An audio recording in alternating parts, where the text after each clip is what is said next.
It will shock you to realize that maybe the Attorney General got to office and the files are not there. They have to build a new. I'm just saying, please don't take me out of context. That could be a reason. We don't know. You are wonderful. We don't know yet. We don't know yet. So we may have to just wait and see the full issue span out. Then once we are clear in our mind what is happening there, I think we can pass this judgment. But it's too early for now.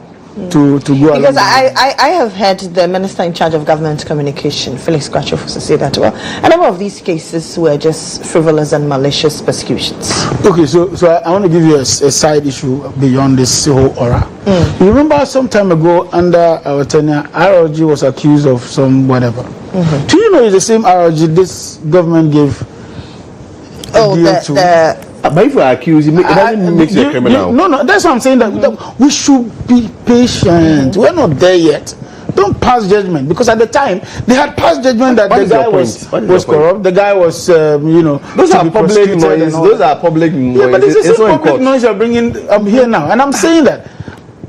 You mean the distribution of tablets to schools? I don't even want to go into the details, but I'm just saying that I don't even know it was so bad. It was so bad for them at the time that they were calling for his prosecution. When we win, we're going to prosecute him. We will do this, we will do that. Eventually, it turned out that they didn't even pursue the issue. Even if they ever did, they didn't get a conviction. You get my point. So for now, oral is at that stage where information is being gathered. The next stage, he should be able to. Don't you think it was a reason for him being given another business if he was the one who? No, I'll say I'm not going to go into that. I just don't want to. Since you raised it, I just don't want to discuss. I'm just saying that we shouldn't be quick to label people. Same with the work of the committee. The committee has presented or have presented their report to the president. It's been forwarded to the Attorney General. That is not eventually even the file going to court, because the CID, the Criminal Investigations Department, will have to do their job if they were pursuing the criminal, position of the law before a docket is built and then Attorney General decides to go to court. So this is just patience to see how things span out would help all of us. And I stated here that the Attorney General is expected to do some press conference and address some of these issues. Once that is done, we can come back here and discuss that in detail. But for now, let's not demonize or try to pin him to a certain position that he's protecting NDC interest over the national interest. No, we are not there yet, and that may never happen under His Excellency. But if like Mr. Johnson mentioned, $15.3 million, right? This case has been, for want of a better expression, this person has been cleared. It's been jettisoned, right? Don't we then have this person was appointed under Mahama's first term, President Mahama's first term? Don't you think that critics have every reason, if you look at the persons involved in these cases that have been truncated, don't you think the critics have every reason to say that, well, President Mahama is clearing, or the Attorney General, who is representing President Mahama, by the way, has cleared all NDC affiliated members? No, you see, I think we all are missing the point. 6 cases so far, have been dealt with. Some are just a file of null prosecution. Some discontinuation, and discontinuation means nothing. To discontinue a case means nothing. You can continue today, tomorrow, and somebody will come back in court. It's a criminal case. It has no timeline between which time you should do and after that you can't. The case has been that these cases have been in court for 7 years, 8 years on the bounce. If indeed government has all of them. No, this particular one you're talking about. For Collins Dada's case, this particular one. End of 2020, early 2021. Yeah. No, I thought you were talking about the snitch. No, we're talking about in general. We're lumping all the cases together. Collins' case, for instance, Collins' case, I am very interested because at least I do some construction. We call him the man in white. He's always in white. Yeah, I think that government themselves, by the time they were taking that case in court, has politicized the matter.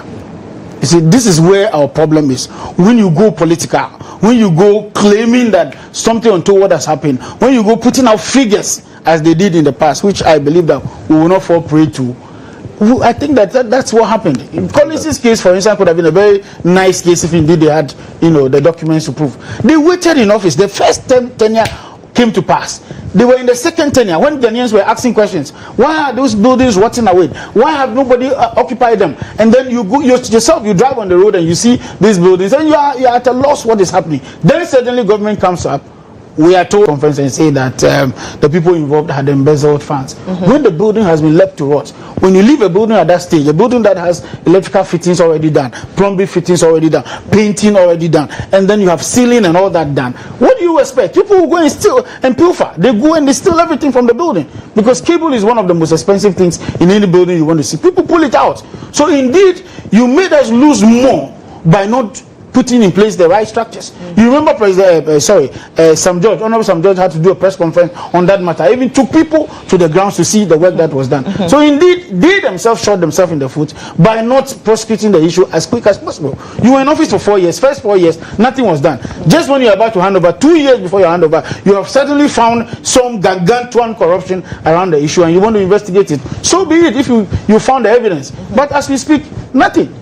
What was the stage of that prosecution by the time we were coming into office? So for me, I think that a certain level of decorum should be allowed for now. Let the Attorney General come to do his job, and then we can be able to interrogate the issue. But for now, I think that we can leave it as it is. Let the Attorney General come in, and we will be fine. We'll be back here again. Possibly next week. He is wonder next week. Mr. Jata. Let me quote Mark Twain. Politics is the only profession where you can lie, cheat, and steal and still be respected. Are you trying to tell me, are we trying to say governments in this Fourth Republic haven't caused financial loss to the state? Look at projects alone. Projects that have been left. Governments come, governments go. Have they not caused financial loss to the state? And if that is the case, and we're doing oral, let's put all together. Right. So that at least we have a brave idea of what has gone on right and what has gone on. Mr. Johnson, let me ask this. Sorry to kind of let me ask this. In the instance where certain projects were left under President Kufuor, and then under the NDC, it was discontinued. The NDC is in power now. Who represents the government then? In terms of, if we are to go the tangent you're asking, that okay, certain projects were discontinued, and then we are looking at causing financial loss to the state, who represents the government and who is going after who? Well, it's up to the government how they handle it. Because the Attorney General is representing the state. Look. We've got to get to a point where we accept fault. As politicians, well, I'll come to you. We need to be able to accept fault. There's one thing about the Ghanaian. When you accept fault and you try to repair that fault, they are forgiven. And yes, as you rightly says, it's my Attorney General who is in power now. Exactly. It's my party that's in power now. You can't be seen to be prosecuting your own. But if you accept the fault and try as much as possible to correct that fault, why not? President Mohammed's e-blocks, what happened? President Kufuor's... if you want to go on that tangent, on the e-blocks, you know I work in the education ministry. No. I'm just asking. Very well. He's asking a question, then you can note it down and respond. I'm just asking. President Kufuor's hospitals that he built in Kumasi that are in the bush. Cheap compounds by President Mahama that never was continued. We need to take an audit of all these and say to us, okay, this is the list of projects from this time to this time that haven't been done. Where are they now? What stages are they now? Can we find money to do it holistically? Why? Because we're trying to build this nation called Ghana. We're not trying to build an individual political party. We're trying to build a nation called Ghana. Now, when you look at the demeanor of President Mahama today, compare his demeanor to his earlier coming, you can see his demeanor is serious. When you look at the way he even talks, you look at some of the things, you look at some of the things he says to his own appointees, you can see he's in to do business. However, time will tell. Right now, he's enjoying a holiday. Right now... You think he is? Yes, he's enjoying a holiday. People still are happy with what has been done within the duration of time he would do it. Okay. Others have even tried to push him to go more than 60 ministers. He has stuck to it. Whether he can now push it over with the appointees to do what he wants them to do is where the question is. Is it another topic? No, Praising Mahama. No. Is that another topic? Praising Mahama. No, but I'm not praising because on one to give us that demeanor. He expects us to question his moves. I believe he expects us to question his moves. You know, and I don't want to bring it in because once you bring it in, it brings up another argument. So I won't even bring it in. We are talking about today. Today. And for me, the Ghanaian people are watching. Why? For me, the Ghanaian people have proven to us that, hey, you can't joke with us. So we might be quiet and be watching you. But if you step out of line, we will put you back in line. Yes? Maybe in 4 years. Nowadays, 4 years comes like yesterday. Yeah. President Nana, 8 years, has just come, gone. President, what do you call it? Rawlings, gone. President Atamil's gone, just like that. So I just hope, and for me, it is the appointees that have been put in place that they will understand to do the right thing, not even by the president, but by the country. Move out from the doldrums we are in. Because we are in the doldrums. Galamsey is key. That is my killer. Galamsey. He can kill me. Once upon a time, I can stand near the pride and drink the water. Now, if I go over the pride and I'm thirsty, can I do it? I can't. Wonder, you have a few things to say. First of all, I want to assure Ghanaians that the John Mahama you know today is not John Mahama you knew before. In a couple of weeks, I know there's a lot of work going on uncompleted projects in this country. And one of the things we want to do is to finish up President Kufuor's paralyzed Agenda 111 projects. We think that is necessary for Ghanaians. We need it to improve our healthcare system. So there will be a lot of reforms, institutional reforms, a lot of development reforms, and also economic reforms. Now, the other thing we are also looking at is that before there has been a conversation about whether we should have a Ministry of Justice different from the Ministry of Attorney General, we should separate them and all that. I think that we have gotten to that point where the one who does prosecutions, on behalf of government, is no longer under the ambit, same person trying to seek justice. I think there's a bit of conflict when it comes to that whole arrangement. Okay. So going forward, going forward, I know that a lot of things will be done. Constitutional review is ongoing or should be starting soon, and some of these things are going to come up, and we would certainly look at it. The e-blocks that were not completed, but our focus is to reset the economy, reset the country, reset our development plan, and then going forward, create the environment for everybody to have good livelihood. So expect more from the NDC as a government now under His Excellency John Dramani Mahama. A lot of things are going to happen. And this is why they will live in opposition for a long time to come.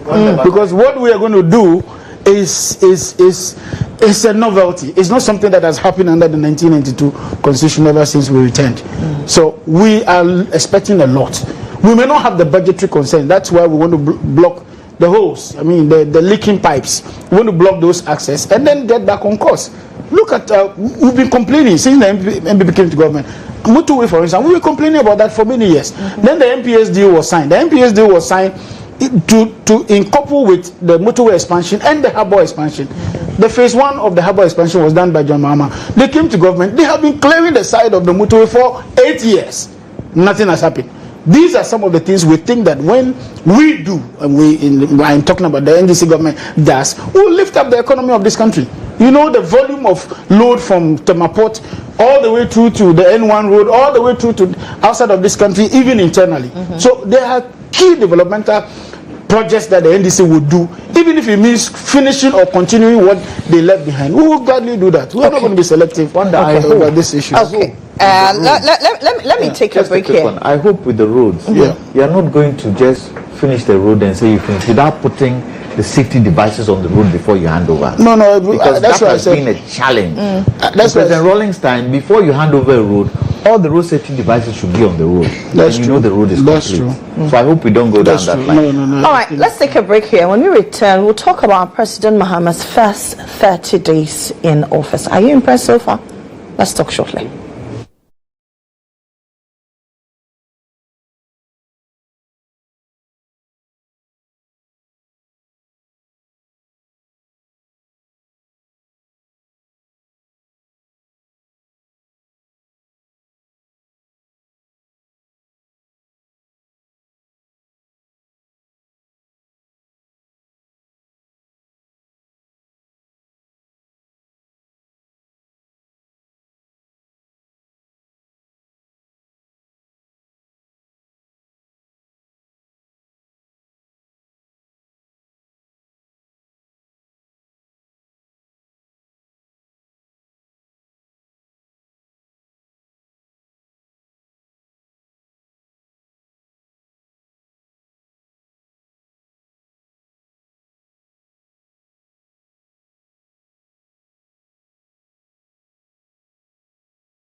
Welcome back to the show. This is OJ today here at GHOne TV. The things you don't get to see. It's exciting.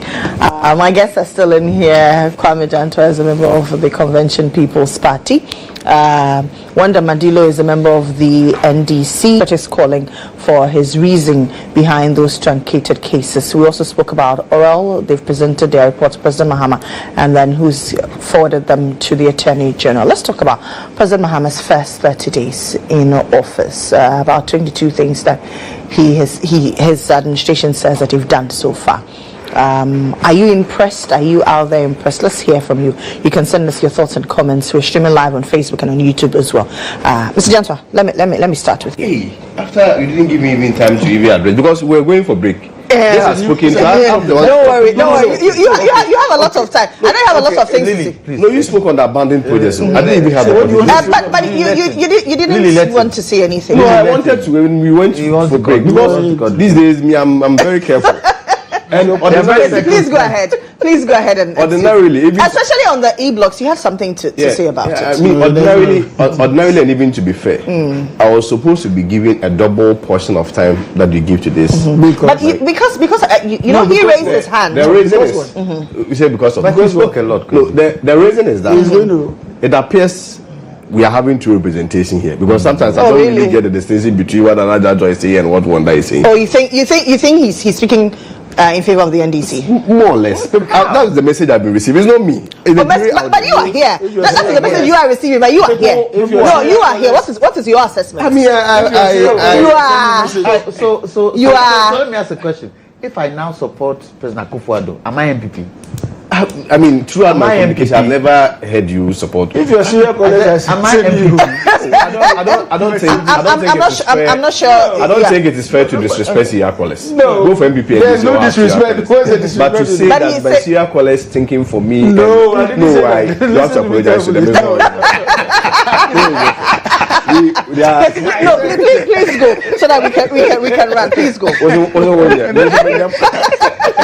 To the current government, that they should make an infrastructure audit.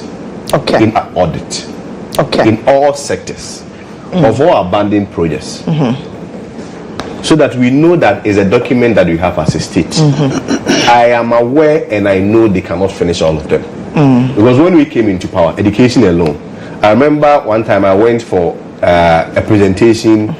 That was one time I went for a presentation that was spearheaded by GHOne.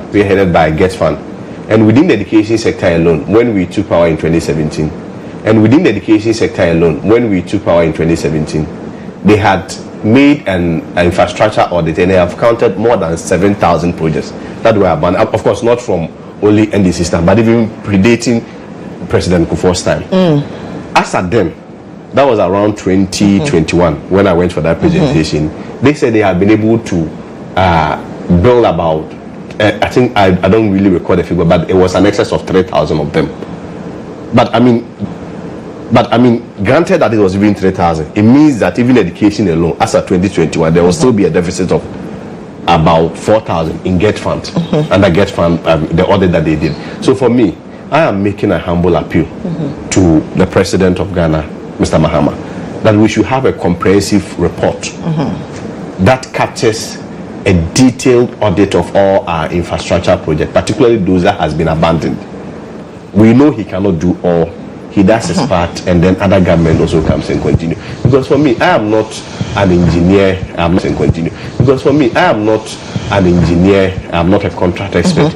But from working with the Ministry of Education, the little experience that I've gotten, I am aware that there are some projects that are overly bloated. And when you inherit power, there is no way you can continue such a project. Right.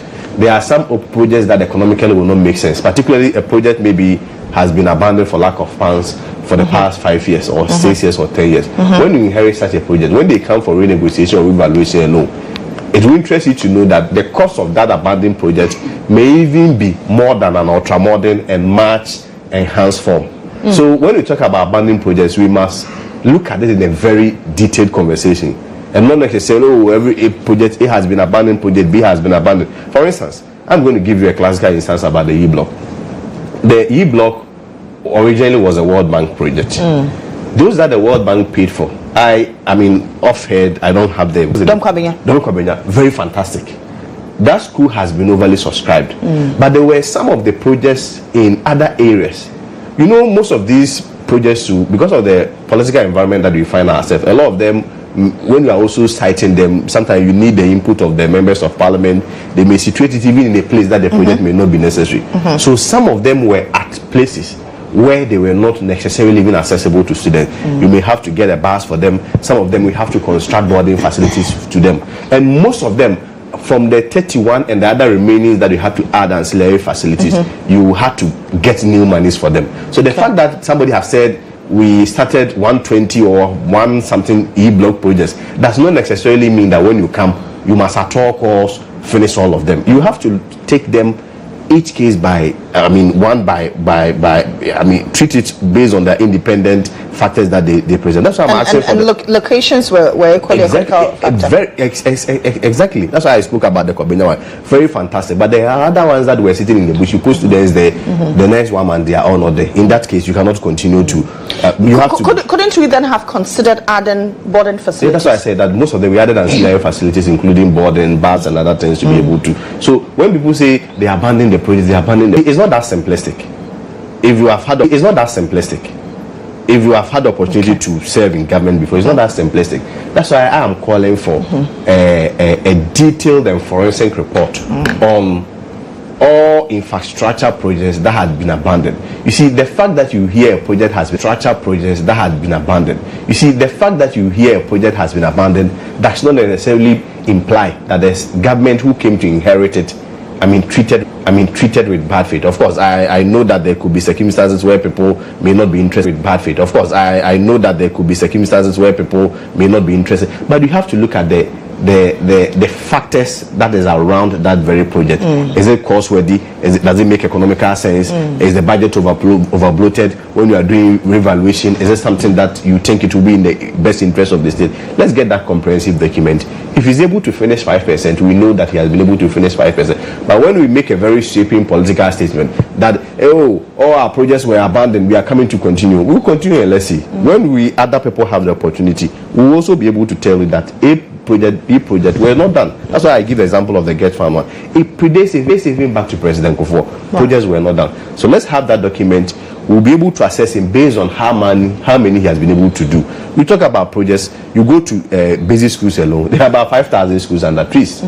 And schools under trees are not a creation by, let's say, a community in my hometown, Domiabra, for instance, in Asante Achim. Whilst maybe Presbyterian people may have their school, Anglican may also want to have their school. They set up those structures. The next day becomes a school under tree. So even as you clear some, still there will still be some. Up. So when we play politics with this and we just throw the numbers out, it's very difficult. Let's get a comprehensive. It's a question of planning. Local government needs to plan all these things away ahead. That is what happens. That advice should go to this man. They are in government, mommy. I think that advice should go to this man. They are in government, mommy. I'm only telling you the rest. We've abandoned a lot of projects and Mr. Mahama is going to continue. It is not that simplistic. You have to look at it based on the individual case that it presents. You look at it based on the individual case that it presents. And that's why I am calling on your platform. That there should be a national document or report or forensic audit on all abandoned infrastructure projects. It is only when we have that document that is where we'll be able to assess Mr. Mahama whether or not indeed the call is just political rhetoric or indeed he's going to focus. You've been in power for 8 years, could have done it. Why didn't you do it? If that is left more. If that is a logic, then let's not even have any discussion on the future. I mean, what you're saying is good. Respectfully, if that is a logic, the problems of Ghana. When President Kufuor came in, every problem in Ghana should have been solved. There is no suggestion. There shouldn't be any continuation of any government. If that is a logic, I have always maintained that. I have always maintained that. It's just a very simplistic way of running away from responsibility.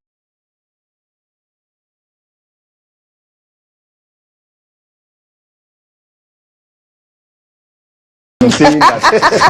You don't understand what I'm saying. I am saying that.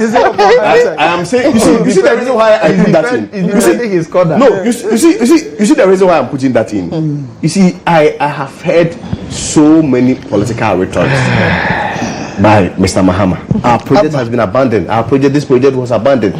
They abandoned this. We are coming to do it. They abandoned this. That's why I'm saying that. To be fair, let's do a forensic audit on all these projects. Infrastructure audit. We'll be able to know who abandoned whose projects.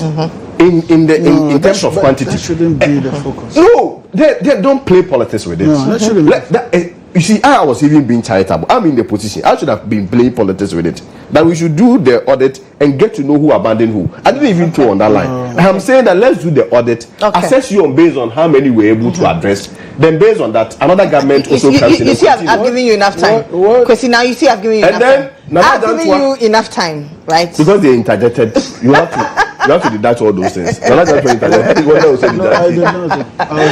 Please, let's move on to. But there's a photo of smuggling. When some of these things happen, we should not only look at the person who is found with the food. We should investigate further. Get it. There were some arrangements, so it may be accomplished. And of course, you cannot police every food in the school. You definitely cannot do that. Sure. I mean, even if you mount CCTV cameras, there are situations where people will just even go and off it. You may not be able to monitor within that space. So it calls for more extensive collaboration from all stakeholders to be able to also help. But most importantly, when things happen, there are purely criminal issues. People should go through the process of law and get punitive measures. He's been talking for 20 minutes. So this one is just a new thing that he asked. There's something. Anything to. Of course, I think that I want to make a suggestion to government. I mean, government, even to my own government. You see, growing up, when we went to school, I went to Presidency, one of the best, if not the only best, secondary school in the associated with it. More significantly, also the dollar CD has also stabilized a bit more than we were seeing. It's gone up. A bit more than we were seeing. It's still below 15 as of today. It's 16. So it's not below 15. We would thank the president for that. They went to 18, so to be back to 16. Tell him that this is you don't need politics with them. But you're asking me to review. You don't control what those has variables. happened within this period. Please allow me. You have your time. And forex figures are always sometimes based on speculations. So the seamless transition from an old government to a new government, without the rancor associated with it, also helped in shaping our currency. As we speak, the finance minister is meeting agencies, boards, and agencies, departments, including ministries and all that, and harmonizing their budget. In March, the budget will be presented, and we'll be fine. The IMF has also been very gratuitous to us to come here and have their staff level meetings. We have also been able to secure the debt relief on the international stage, the France group and all that, $2.something billion. These are remarkable things you cannot, gloss over. And I think that it's a good start. We need to tap ourselves on the shoulder and say that it's a good start. We didn't see this some years ago. If we're seeing it now, we need to be grateful to God for how far He has brought us. I think that I'm excited to be part of this process. I'm excited to be a Ghanaian at this time. I'm also excited that God has given us the grace to kill the elephant fully, send them to the bush, and then have this country on this. That's what he's repeating. To punish an opposition, a ruling government that was very stubborn with 38%. I think that was very remarkable. But there's a headline. Thank you. Ghana becomes Africa's only country with full interoperable multiple instant payment systems. That was what we did one thing. You did all. Please go ahead. We don't have enough time. We have to begin my view is that, I've always maintained on every platform that they started well. Except to say that I saw a list of about 22 items that they call achievements, which I felt it was too early to celebrate. But if they insist and they want to maintain same as achievements, then I'll call them achievements or celebrating mediocrity. Because if you look at the 22 items, I think 14 of them were committees. We have been able to set up a committee But I mean, the major concern has to do with about 7 or 15 lives that we lost at Okwasi. Of course, it is also important that we have to remind Ghanaians that it was within this same administration. The clearing agent tag, I'm not saying it. You know, Manasseh said now he has passed that title from Mr. Kufuor to Mr. Mahama. The hands low scheme. But if before you replace something, certainly you have to move it. Please go. And I think there's also winding like a snake. I wrote something, but not him because I feel he's a nice guy. I've not met him in person, but I hear good remarks about him. You know, he issued directive, of course, in good faith, utmost good faith, that University of Ghana should reduce their fees from 3,000, their hostel fees from 3,000 to 2,500. 500, yeah. I mean, it was done within good faith, but I mean, clearly, the Minister for Education does not have such powers or mandate or authority. If you look at the fees and charges that has to go through Parliament for appropriation and approval, they celebrate that as part of their achievements. If you go to University of Ghana, still fees for hostel fees still 3,000 cedis. In any event, even if it was reversed, would there be achievement? If so within it, I don't know when there was Dumso. We've had power issues. That's why I'm saying that the problem with our power issue has nothing to do with generation capacity. It's just that go and get money and go and buy fuel. You have money, you call Nigeria, you call the gas plant, bring fuel to you, won't pay. That one too has it. I mean, what is the point? We have to clap for you that you came. Somebody has presented the budget. Money is there, and you are just asking that fuel should come. I don't think that is an issue. I think they also spoke about the fact that they were able to solve or avert senior high school a looming food crisis. I have always maintained on every platform that assertion by Charles is not true, and I'll maintain on every platform that I go that the Charles General Secretary Primus Barrow is an NDC guy, and he took advantage of the government to be able to get monies for themselves, food items in the schools. It took this government 2 weeks to send only 2 food items to the schools. So my question is, before that 2 weeks when they distributed only 2 food items to the school, what were the students eating if there was no food? No, they were in school. Before, Okay, gentlemen. No, the interruption is to Madam London. No. Before the 2 weeks that the government took only rice and maize to the schools, what were the students eating? And it's a suggestion that the students has only been feeding on rice and maize. So clearly, they have been adding to other food items to be able to complement it. Okay. So when somebody said they came to avert a food shortage, there is nothing like that. But I mean, the rest of them, I don't want to respond to them because the rest of them are all committees. If you Lily sit here, you think that celebrating the setting up of committees are achievements, well, I leave it for you. I asked you to respond to it, not for me to comment on them. I'm at a loss where he got his 22 from. If you created your own 22 and you are running with it, don't go to the Tamako's platform. Well, it's something. It was official from Educhi's account can be corrupted. Even you it's okay. Okay. Thank you, gentlemen.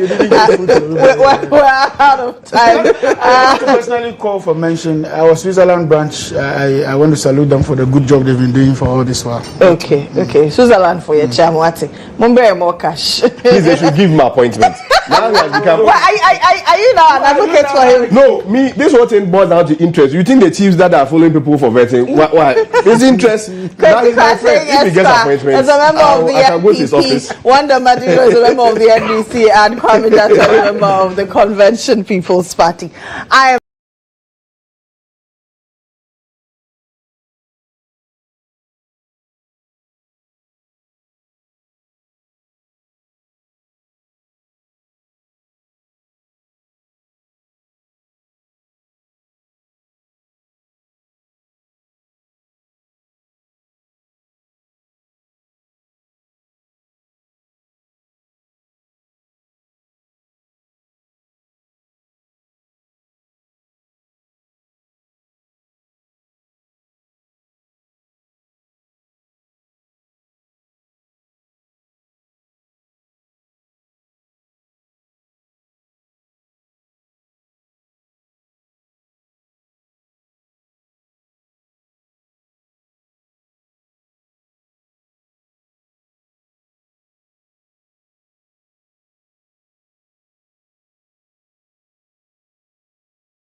Yeah, welcome back to the show. This is still J today here on GHOne TV.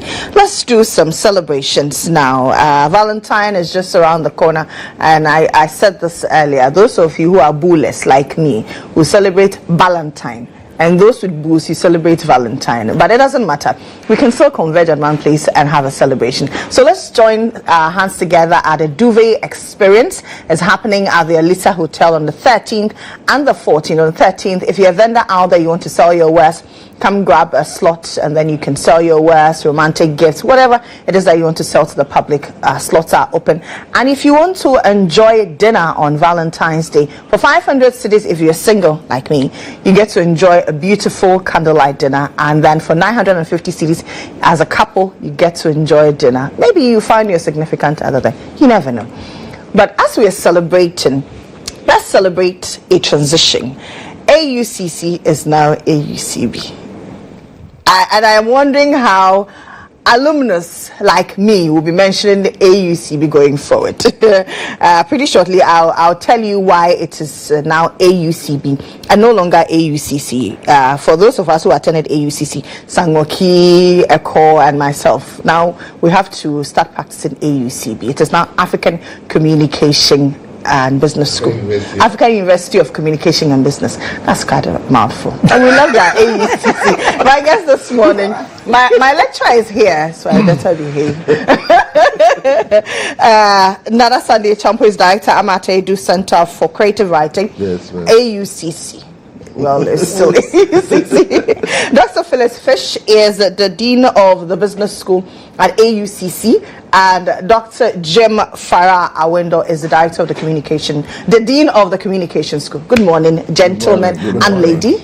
Good morning. It's good to have you here, and I have nostalgic memories, especially with you, Nana. He supervised my project work, by the way, and he's proud of me. Good too.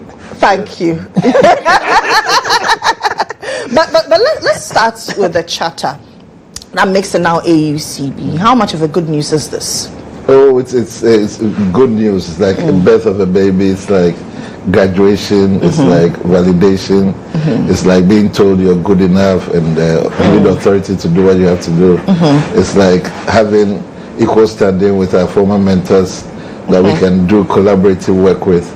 It's just like an opportunity to do the incredible things that we can do. And we have more lilies running the show. It's just good news all around there. How long has this presidential charter taken? Let me start with you, Dr. Fish. So for us, I think it started the last 3 years ago. We didn't start early. In fact, we didn't join the race early. So for the past 3 years, this started for us, and it's been a lot of hard work. It's taken a lot because the demands were so enormous, and we had to live up to every point of it. The presentations that are required, the documentation, the assessments, the auditing that we had to go through. GTech was really on our necks, and thank God here we are today, and it's all good news. We're celebrating the good news. But to the layman out there, what does this mean for AU? Yes, it's a good thing, and that gives us that capacity to do more than what we've been doing. So yes, capacity to do more than what we've been doing. So yes, it's good. It's good. You say you have achieved freedom now. Yes. How challenging? You say you have achieved freedom now. Yes. How challenging? I have this agreement with a mental institution to mentor you, and others, like even the programs that we were having that we have to have certificates from other schools. It involved a lot, because it's like they have to see to how you go about that program in terms of the questions, the moderations, the courses, the program, how you even teach it.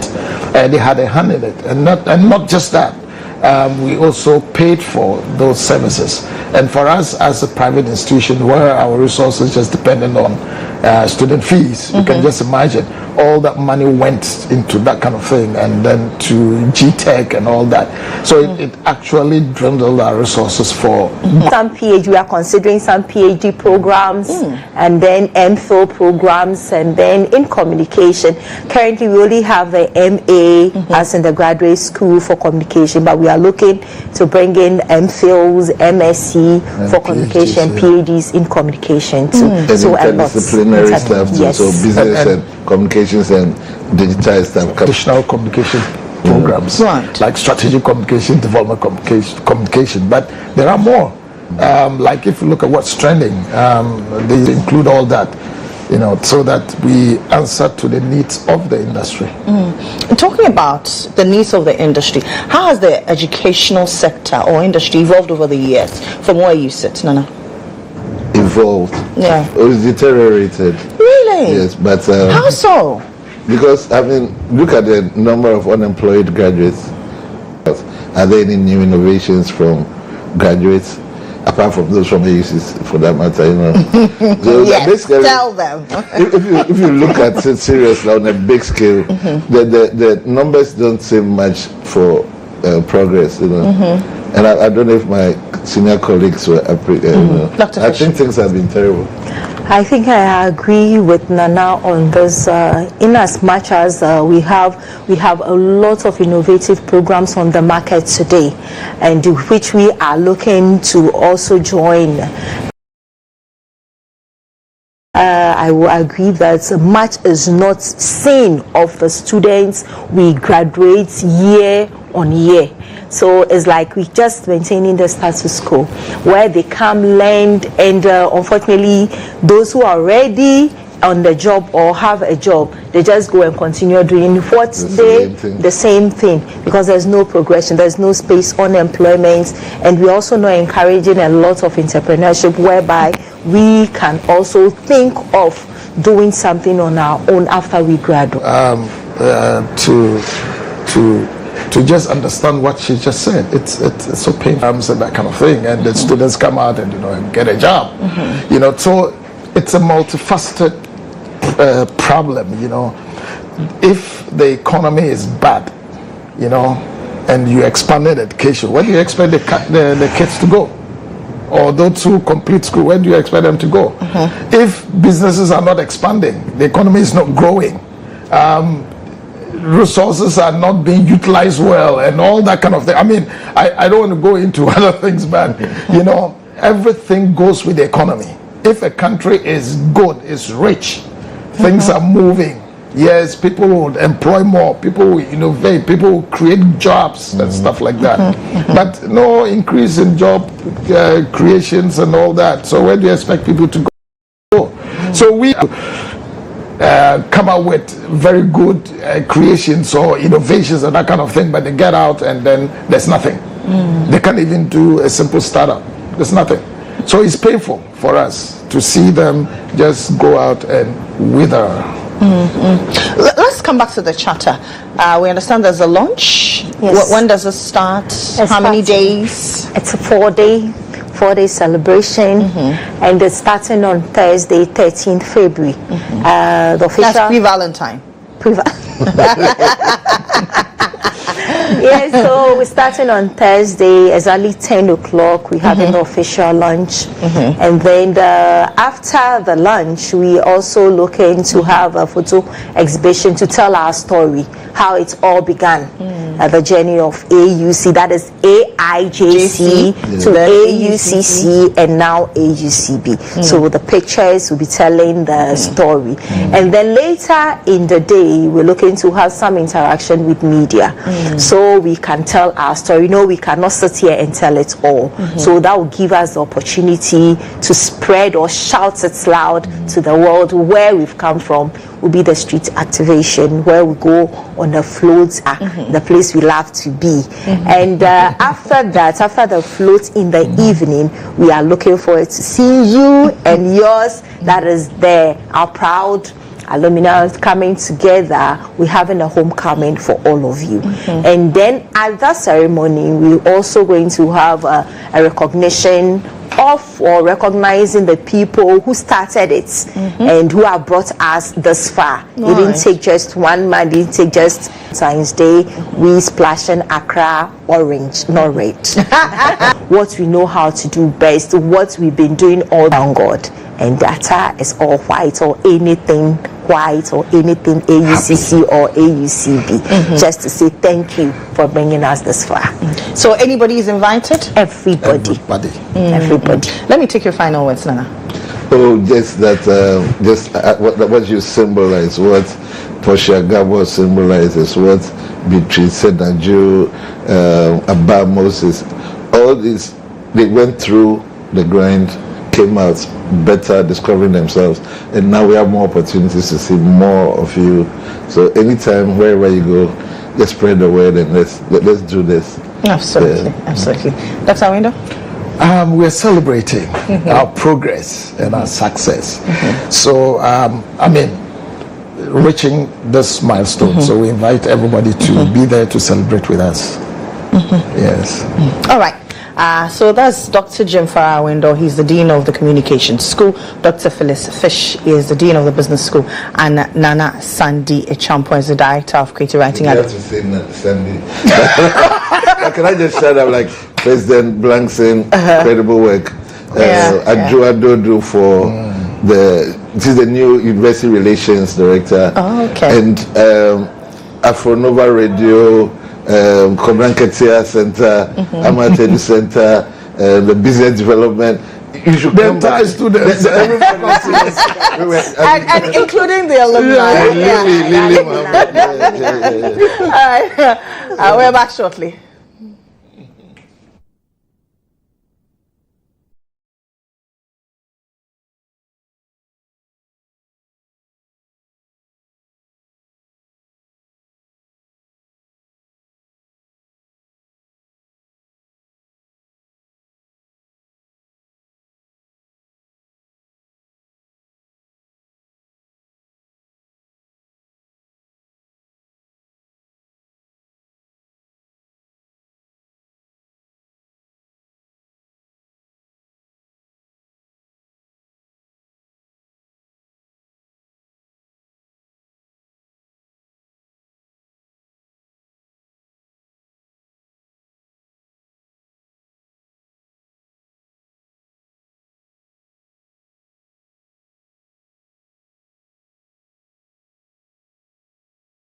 Happy birthday to you. May God bless you.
Well, in the spirit of celebration, my other boss is here. Nimanche is with Maybach Travel and Tour, and I'm sure you all saw pictures and videos of me in Dubai during the Christmas holidays from 19 to 26. I was in Dubai, and it was kind courtesy Maybach Travel and Tour. Now, if you want to travel, even if you don't love traveling, this is an opportunity for you to experience other parts of the world, experience Ghana as well. And Maybach Travel and Tour is your best bet. We're celebrating Independence Day in grand style, and after Independence, we're flying all the way to Zanzibar. Let's go and have fun. Let your head down. Enjoy. Ni, how are you? Wonderful. It's good to see you. I'm just reminiscing over some of the things that have gone on in Dubai. The way you're just excited. Yeah. Dubai was fun. It was good. Yeah, Dubai was fun. Very good. Fun. Was it challenging putting all of us together? Well, I wouldn't call it challenging. Usually once you're running something like this, your first point of call is marketing. So of course, getting the people together in terms of getting them to trust and understand that your brand is authentic and genuine and it's actually going to do it is the challenging bit. And then again, because of how good the packages are, sometimes it comes across as too good to be true. So some people wonder, these people actually, going to do what they're saying they're going to do, because this kind of a package looks like it's too affordable to be able to merit running through a whole hotel tour package, your accommodation, breakfast at the hotel, as well as your flight tickets. And when we're doing Dubai, we're always doing Emirates. So when a flight as prestigious as that, it comes across as a bit too good to be true. But by God's grace, I mean, you've seen it. We always deliver on point. And as for Maybach, you can never go wrong with Maybach. No way. So for all your travel independence celebration, and then Maybach is taking us all the way to the Dodi Island. As a child, I used to hear Dodi Island, and I never have been able to experience this. So this is an opportunity for me. And if you are like me, come and experience Dodi Island. Tell us what it is. You have graciously publicized that you are single. You don't have any excuse. Nobody's locking you down anywhere. So you're gonna have to come. But basically, what we've done is that, like you rightly said, you've said that from being a child and all, you kind of fantasize some of these things, and we've realized at Maybach Travel and Tours that even in country, there's a whole lot of places not far off that people haven't been able to experience. And so what we're thinking is that you don't need to rob a bank to be able to have some of these fun experiences. And in fact, as of last night, we actually did another rebate on our pricing for the Dodi Island. And so for adults, we're doing just 950 cedis. And what we're going to do is that, one, we're providing a bus that's taking us from Accra to the island. We're providing you with breakfast. We're providing you with a buffet lunch. We're having live music and a DJ on the Dodi Princess. We're going to be cruising on the lake whilst we have our fun. So we're trying to have something unique other than what people have. Let's not just leave it merely at running through the celebrations in the morning, sitting at home. Let's not just leave it merely at running through the celebrations in the morning, sitting at home because it's a holiday. Clear your head. Have fun. And there's a children's package too for just 850 cedis. So those of you who are bootless, Valentine Moon, don't worry. Valentine is for children. But those of us who are celebrating the Valentine, we're going to do the island. So you say it's 900 cities? Yes, 950 cities for adults only. 950. Oh, so children get to go for free? No, they get to go for 850 cities. 850 cities. Because the packages that we're running through are all going to be paid for, whether you're children or adults. And then as an extra incentive, what we're doing is anybody who has ever purchased a ticket from us, who has ever traveled with us, we give you an extra discount once you call and say that you're participating. Yeah. Charlie, you see why you shouldn't be home this Independence Day. You should not be home at all. Indeed. It's an opportunity for you to explore other parts of Ghana. Are you looking at doing more parts of Ghana in the coming days beyond the island? Yes. In fact, starting point is Accra. We have a plan to do a tour de Accra very soon. We don't have a specific date yet, but like I mentioned, I got to have a conversation with some friends over some period of time in the last couple of months, and I realized that even the basic places, as we would consider as basic, like the Osu Castle, and you'd be amazed, there are people who have bypass there to work for the last 10, 12, 15 years. They have never entered the castle to see what's going on there, to understand the history behind it, to have a feel of the dungeons. You don't have to travel all the way to Cape Coast to go and see the castle. There's one here with interesting and rich history that a lot of us have no idea about. We haven't bothered to go through, see the garden where Kwame Nkrumah used to host international dignitaries and all of that. So we have a plan to do something like that for Accra, where we run through the principal places, places that are iconic, that have good history, that we can understand why the Independence Square is where it is, what it does, and all of that. So we run through that whole day, go to various places, and then we move to another region on a different date. We do that as well. So for every time we're doing a particular region to go through particular places, they understand what's going on, and at very affordable rates, of course, as always. Well, if MIVAC says it's affordable, Absolutely. trust that it is affordable, because for the rates that a lot of us travel to Dubai, it was very unbelievable. Yes, People thought indeed. that, are you sure this amount? Yeah. But MIVAC makes it happen. Indeed. And then the same March, we're going to Zanzibar. All packages, inclusive of your flight tickets, is what we're having as the package. For a cool $2,000 per person sharing. That is, Okay. if you're going to be sharing a room with someone, each person is paying $2,000 only. But if you want a room to yourself, then you're paying $2,300. And again, for this one too, if you have ever traveled with us, I have a special discount for you. Just give me a call. Special discount. Are you giving us 10, 20, 15? Oh, well, if I mention it, it will be too easy for you. So call me. That's a surprise element, Yeah. right? Call me, text me. Let's do this. Let's make it happen again. Yeah. Which date are we traveling then? So we're looking at 16th March, and then we're returning on the 23rd of March. Yes. So we're doing a whole 7 days package for the figure I mentioned. That's very affordable. Yes. And we're not doing any mean hotel. We're doing a 4-star hotel as well. Yes. So we're giving you premium treatment for Premium or nothing? you, Bob. But who can travel with MIVAC? Anybody? Who? That is the objective. As far as we are concerned, everybody must have a travel experience, as long as you're of traveling age or you're in the company of a guided adult. Anybody and everybody. And that's why for now we're trying to look at countries where you don't need to be stressed so much to be able to have access to. We run all the documentation and everything for you. All you need, as far as we are concerned, is your passport. Just pack That's your it. baggages?